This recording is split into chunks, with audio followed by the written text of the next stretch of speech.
전자 K푸드의 새로운 수출 품목들이 많은 관심을 받고 있습니다. 그리고 과연 불닭의 다음 타자는 어떤 종목일지 관련 뉴스 만나보도록 하겠습니다.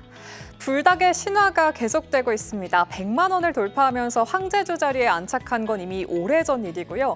이젠 밀양 2공장 준공으로 공급망 능력이 늘어날 전망까지 들려오면서 오늘 삼양식품의 목표가를 높여 잡은 증권가들도 많았습니다. 오늘 삼양식품에 대해 3개 증권사 보고서가 발행됐는데요. 먼저 교보증권과 KB증권은 약속의 하반기가 다가오고 있다면서 2막의 시작을 짚어냈고요. 목표가를 각각 150만 원, 157만 원으로 상향했습니다. 그리고 한화투자증권은 삼양식품을 여전히 K푸드의 탑픽이라면서 170만 원의 목표가를 유지했는데요. 이 증권가 의견을 종합해보자면 그동안 1공장이 하루 24시간 중 20시간이나 가동되면서 초과 생산을 하고 있었는데 이 7월부터 밀양 2공장이 구원투수로 등판해 하반기 더 가파른 성장 궤도에 올라설 거라는 전망이 나왔습니다. 이런 가운데 국산 라면과 과자에 이어서 이젠 K-소스까지 글로벌 소비자들의 입맛을 사로잡고 있다는 뉴스도 전해졌죠. 고추장과 양념장, 된장 등을 포함한 소스 품목 수출 금액이 이렇게 우상향 곡선을 그려가면서 작년엔 3억 7천만 달러를 기록하기도 했는데요. 지난달엔 무려 5,040만 달러, 약 690억 원을 터치하면서 월간 역대 최대치를 기록하는 등 작년 6월에 대비해서 거의 70% 가까이 급증을 하면서 5천만 달러의 벽을 처음으로 넘어섰습니다. K푸드의 농식품과 농산업을 포함한 수출 범주인 K푸드 플러스 또한 늘어나면서 작년보다 거의 4억 달러 증가한 걸로 조사가 됐는데요.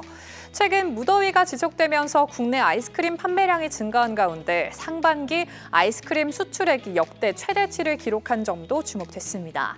올 상반기 K 아이스크림의 수출액은 6,550만 달러, 우리 돈으로 894억 원을 터치했는데 업계는 이 추세라면 올해 연간 아이스크림의 수출액이 사상 처음으로 1억 달러를 돌파할 거라는 예측을 내놓기도 했습니다.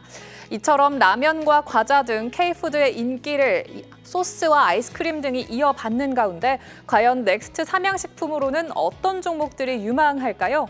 그리고 오늘 삼양식품의 목표가 상향 리포트들이 많았는데 앞으로 추가 상단 얼마나 열려 있을 거라고 보시는지도 잠시 후 체크해 보시죠. 다음 시그널도 확인해 볼까요? 코스피에 비해 부진했던 코스닥 시장, 과연 하반기에는 상승폭을 키울 수 있을지 바이오와 2차 전지주 향방을 내다보겠습니다. 상반기에 시장을 주도했던 조방원이 최근 부진을 겪고 있습니다. 지난주 주요 ETF 시장의 하락률 탑5 종목을 확인해보면 모두 조선이나 방산이라는 이름이 들어간 걸로 나타났는데요. 반면에 상승률 탑5에는 모두 2차 전지 종목들이 포착됐습니다. 거의 2년 동안 쉬어가면서 바닥론에 이어서 지하론까지 거론됐던 2차 전지가 하반기에는 드디어 반등을 시작할 수도 있다는 전망이 들려오면서 타이거 2차 전지 탑10은 14%대 급등세를 나타내기도 했는데요. 이처럼 최근 일주일간 SK이노베이션이 하루는 상한가를 터치하기도 했고 총 17%의 주가 상승을 경험했고요. 이 밖에 LNF나 LG 엔솔, 에코프로 형제들도 이렇게 빨간불을 나란히 켜냈습니다. 이런 가운데 미국에서는 하나의 크고 아름다운 법안 One Big Beautiful Bill Act, 이른바 OBBBA가 트럼프 대통령의 서명으로 통과가 됐습니다. 전기차를 구매할 때 보조금이 폐지됐고 그리고 전기차 인프라는 사실상 지원 중단, 그리고 배터리 제조의 경우에는 중국산 부품에 대한 제한이 강화됐는데요. 이런 법안 통과에 대해서 K 배터리 업계는 엇갈린 반응을 내보이고 있습니다. 일단 AMPC가 유지된 점은 그래도 다행이라면서 한시름 덜었다는 분석이 나왔고요. 탈중국 강화로 반사이익을 볼 수 있다는 기대감 또한 높아졌습니다. 반면에 전기차 보조금이 폐지된 점은 우려스럽다면서 전방 산업의 축소에 대한 우려감이 대두됐는데요. 이처럼 2차 전지에 대한 목소리들이 곳곳에서 등장하는 한편 시장에선 하반기 바이오 업종도 주목해야 한다는 의견이 나왔습니다. 삼성 바이오로직스가 이번에도 사상 최대 분기 실적에 도전하면서 올 2분기 1조 3천억 원대 매출 달성이 예상되고 있고요.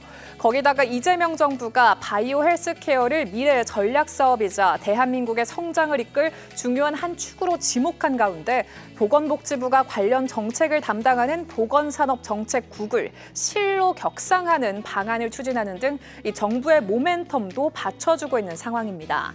유동성이 높아진 증시 속에서 가격 매력이 긍정적으로 작용하고 정책의 현실화에 따른 불확실성 해소 그리고 기준금리 인하기 속에 저금리 환경의 강한 특성도 호재가 될 수 있다는 의견이 제시됐는데요.